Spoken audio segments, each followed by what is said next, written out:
کہتے ہیں ایک پٹھان آپ سے ناراض ہے، چلو اللہ اس کو ہدایت دے، بھی کوئی بات نہیں۔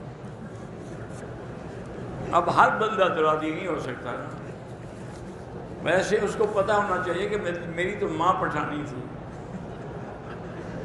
تو میں پٹھانوں سے کیسے ناراض ہو سکتا ہوں؟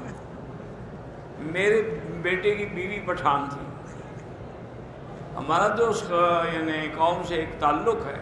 ایک انگلینڈ میں رواج تھا کہ ان کا کوئی بوڑھا بیمار ہو جاتا، وہ ڈاکٹر کو اجازت دیتے، اسے نیند میں سلا دیتے۔ وہ کہتے ہیں کہ یہ پیسفل موت ہو، یہ حرام ہے، ناجائز، جب تک اللہ موت نہ دے، زبردستی کسی کو موت نہ دے، یہ آپ قتل کر رہے ہیں۔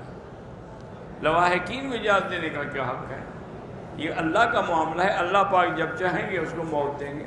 ہم کسی ٹیم کے ساتھ پیسے لگا کے اگر پیسے دونوں طرف سے ہوں تو پھر وہ حرام ہے۔ ایک طرف سے ہوں کہ جیت گئے تو ہم انعام دیں گے، وہ جائز ہے۔ اگر آدمی نے سود پہ پیسہ دیا ہے، اس کا سارا پیسہ حرام ہو گیا، سارا پیسہ تو حرام نہیں ہوگا، جتنا سود پہ لگا ہے وہ حرام ہوگا، اس کی باقی جائیداد تو حرام نہیں ہو جائے گی۔